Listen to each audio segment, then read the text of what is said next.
Netflix s'impose de plus en plus en tant que leader dans l'animation japonaise, le marché des mangas qui commence à disparaître en France, et Demon Slayer, le nouveau film qui pète déjà des records avant même sa sortie, ainsi que l'actualité manga, animé et figurines, c'est tout de suite dans Solaris News.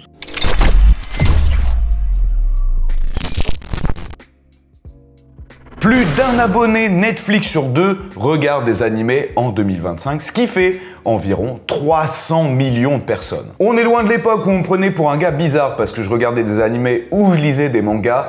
Maintenant, la Japanimation est devenue mainstream et on a beau dire ce qu'on veut et critiquer Netflix, c'est en partie grâce à eux. En seulement 5 ans, le visionnage d'animés sur Netflix a triplé, avec en 2024 plus d'1 milliard de vues et avec 33 animés qui se sont hissés dans le top 10 mondial en une année, c'est un record. Et faut avouer que Netflix ces dernières années est plutôt agressif. Que ce soit dans la production d'animés eux-mêmes, par exemple Devilman Crybaby ou Cyberpunk Edge Runner qui a totalement cartonné, ils achètent en plus de ça toutes les plus grosses licences dans le monde et essayent de les avoir disponibles dans tous les pays, chose qui n'était pas le cas il y a encore quelques années. Mais surtout plus d'une trentaine de langues disponibles pour les animés qu'ils produisent, que ce soit en sous-titres mais aussi en doublage. Et aussi l'algorithme qui maintenant va aller proposer des animés aux gens qui n'en ont pas forcément regardé dans leurs recommandations. Mais surtout, faut bien l'avouer, ça a été l'un des premiers acteurs de l'industrie à rendre en accès dans le monde entier un animé au même moment. D'ailleurs, pour ma part, Netflix est devenu la seule plateforme pour laquelle je suis abonné et sur laquelle je regarde le plus d'animés. Donc ça m'intéresse que tu me dises, toi, en commentaire, si tu es aussi abonné à d'autres sites. Et si ça n'est pas Netflix, pourquoi?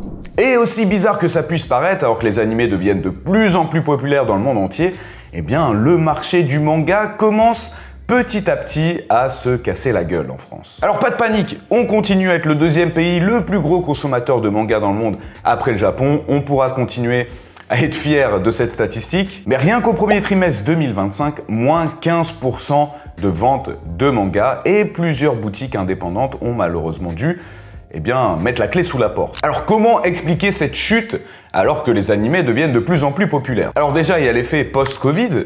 Forcément, pendant cette période, tout le monde s'est mis un petit peu plus à s'intéresser aux mangas et donc beaucoup de boutiques ont émergé, il y a eu énormément de ventes. Ensuite, les prix qui ont augmenté, l'inflation a aussi touché le marché des mangas, que ce soit en termes du coût de papier, coût de production, coût marketing aussi énorme, et la sortie d'énormément de versions de luxe qui forcément, sans s'en rendre compte, augmente aussi le prix des mangas normaux. Il y a aussi un surplus du nombre de mangas qui sortent, même si ça peut paraître positif.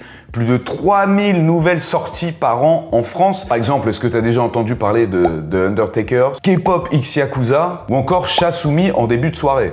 Mais surtout des gros titres majeurs comme My Hero Academia ou l'Attaque des Titans qui se vendaient à environ 200 000 exemplaires pour chaque tome, se sont terminés et c'est très difficile à renouveler. On a exactement le même phénomène actuellement au Japon. Et aussi, vous le savez, la fin du Pass Culture qui était une des meilleures portes d'entrée dans l'univers des mangas. Alors, est-ce qu'on est sur la fin de l'âge d'or du manga ou tout simplement un retour normal à la réalité? Ça m'intéresse d'avoir votre avis dans les commentaires et surtout, est-ce que vous êtes limité dans votre consommation de manga et pourquoi? 15 minutes, c'est le temps qu'il a fallu pour que toutes les places du nouveau film Demon Slayer soient sold out au Japon avant même sa sortie.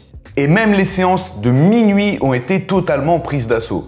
Ce qui est quand même assez incroyable puisque ça veut dire que les gens ne pourront même pas rentrer chez eux après le film. Bon, c'est pas vraiment une surprise puisque Demon Slayer, à chaque fois que ça sort au cinéma, ça pète tous les records. Au box-office, ils ont quand même fait mieux que Le Voyage de Chihiro, ce qui est incroyable. Demon Slayer, c'est un effet de mode au Japon, pas que pour les gens qui regardent des mangas animés actuellement, mais c'est aussi quelque chose qui est devenu familial, qui se regarde en famille, que ce soit avec le petit-fils, les parents et même les grands-parents.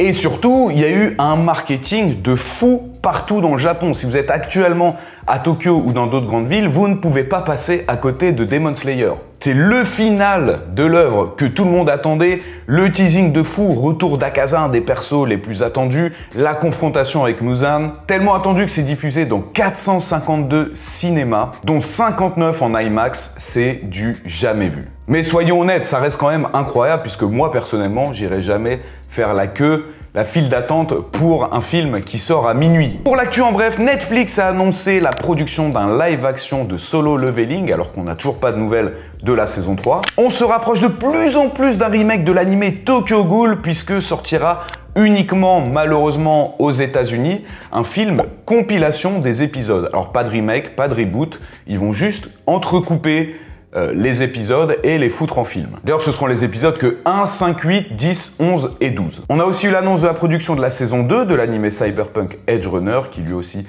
est très attendu, mais l'auteur a dit « Ne vous hypez pas trop, le personnage principal ne reviendra pas », ce qui a un peu refroidi tous les fans. Et malheureusement, les fans de Bleach comme moi vont devoir s'armer de patience puisque le prochain arc ne sortira pas en 2025, mais est prévu pour 2026. On espère le plus tôt possible. Et on passe maintenant à l'actu sortie figurine.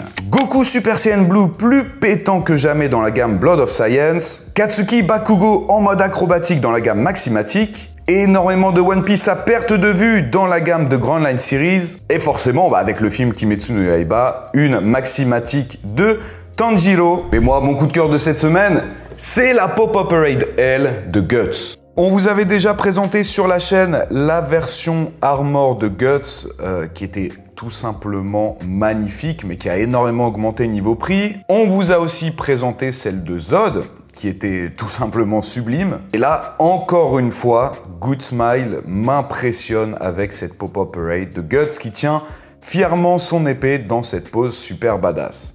Première chose qui m'a sauté aux yeux, c'est vraiment cette différence de texture entre toutes les parties de son armure et surtout son épée qui a des petits effets d'usure à l'extrémité. C'est vraiment incroyablement fait pour une figurine de ce prix-là. Mais aussi ses bandages, regardez comment c'est sculpté avec précision. La cape est juste incroyable. Les détails sur les bras avec des micro-griffures. Et même dans les cheveux, je ne sais pas si vous allez le voir à la caméra, on a des sortes de petits relief, reflet gris. Je pense qu'on est sur un rapport qualité-prix imbattable, mais attention, puisqu'on a vu avec la version armure que les prix se sont envolés, donc il se peut que ça devienne le cas aussi avec celle-ci. Celle-là mérite clairement sa place dans votre étagère. D'ailleurs, on continue avec les Pop-Up Parade puisque vous pouvez précommander celle de Ken en mode Turbo Baba pour moins 20%, Gurren Lagann en mode enfant à moins 55% et sa version adulte à moins 20%, et même réduction pour celle de Eren prêt à marcher sur le monde entier. Et comme d'habitude, plein d'autres réductions, précommandes, bons plans disponibles sur solarisjapan.com, le lien est dans la description. Et voilà, merci à tous d'avoir suivi cette émission. Si vous kiffez comme d'habitude, n'oubliez pas le petit like,